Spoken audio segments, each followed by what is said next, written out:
Hello, everybody. I'm driving, and I wanted to take a few minutes to discuss something that's on my mind because I'm learning that a lot of pastors from various denominations of the Christian faith are coming into the knowledge that we are the people of the book, meaning that we are the true Israelites.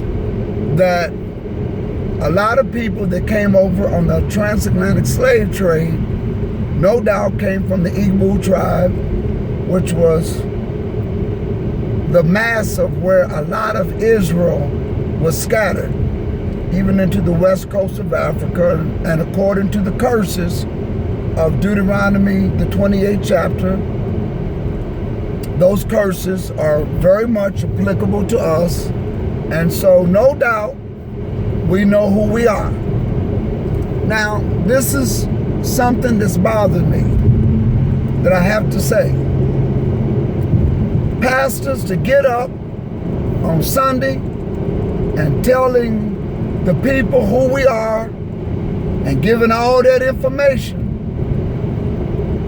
and not teaching what got us into that predicament don't make any sense at all to me. To me, it don't. And here's why. So what you know you Israel now? So what you know your history is in the Bible? But to teach the people who we are and not teaching them why we got in this predicament don't make no sense to me. You can't tell people who we are and then still hold on to the false doctrines that we have, namely Christmas, Easter. And by the way, we need to look at the origin of these things. What does a bunny rabbit laying eggs have to do with anything dealing with the resurrection of Christ? Nothing. Where do we get it from? So you need to do that research, and you need to teach your people, because when we went a-whoring after other gods, we got indoctrinated with all of those pagan things and brought them into the church. And we might want to look even on the day that we worship. Well, not me. I observe God's commandments, Sabbath, feast days, and eating clean to the best of my ability. And I did that prior to even knowing who I was. So all I'm saying is to come into that knowledge, and then don't tell your people about why Israel got into that predicament and why the curse was upon them. Don't make no sense to me at all. None at all. So you're going to have to teach the people what got Israel in that trouble. Because the same thing that Israel was required to do then, Israel is required to do today.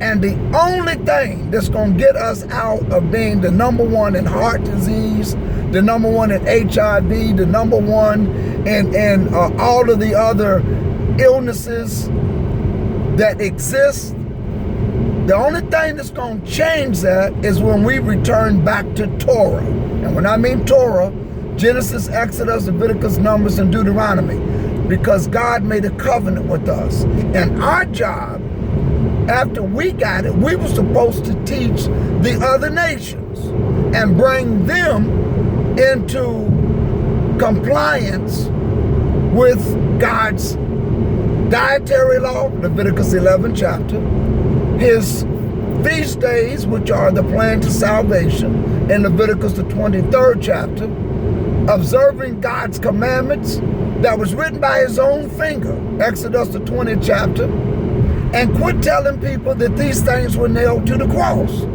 The only thing that was nailed to the cross, the only thing Jesus came to do was to take the place of sacrificial animals. And his blood was shed. That's the grace, by the way. God's grace is that he gave his son and gave his life for the atonement of our sin through the shedding of his blood. So that's the only thing that's been changed. Everything else we still got to do. And if you're hearing this and your pastor been telling you this, send him this video, put him in check. Say, how come you're not telling me why Israel got in this problem? Why you not telling me why God put a curse on Israel? And the only thing that's going to lift the curse of our people is when we turn back to God.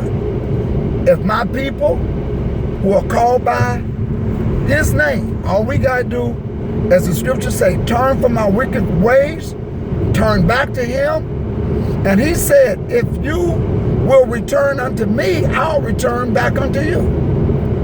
It's a beautiful thing to know that the commandments, the dietary law, and God's feast days was given to us. And our job was to teach the other nations.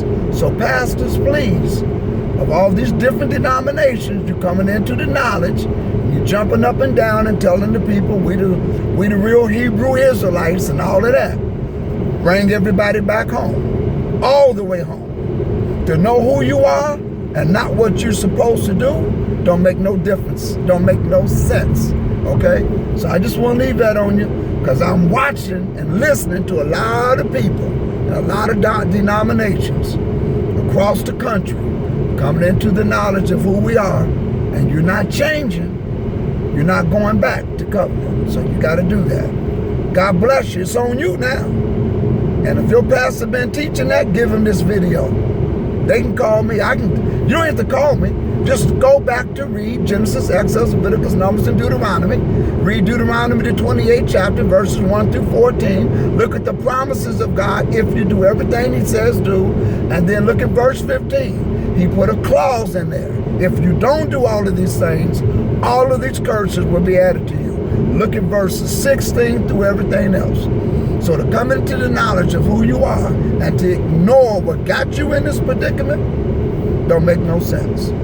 So your pastor may not move forward quick enough with it, but you move forward and help them along the way. Help them. Encourage them to, hey, pastor, it's okay to teach us the truth. Now that you told us who we are, it's okay. And let me encourage you. Won't you start off with a small group first? You know, start meeting on the Sabbath. You know, meet for a few hours and take people. And I know you may not want to leave nobody behind. That's good. Maybe the offering is good. All of that stuff. But let me tell you, when you come into this knowledge, there's a responsibility. Love you all. I really do. That's why I'm giving you this information. It was just on the heart of my mind. Peace, Israel. Love you wherever you are. God bless you.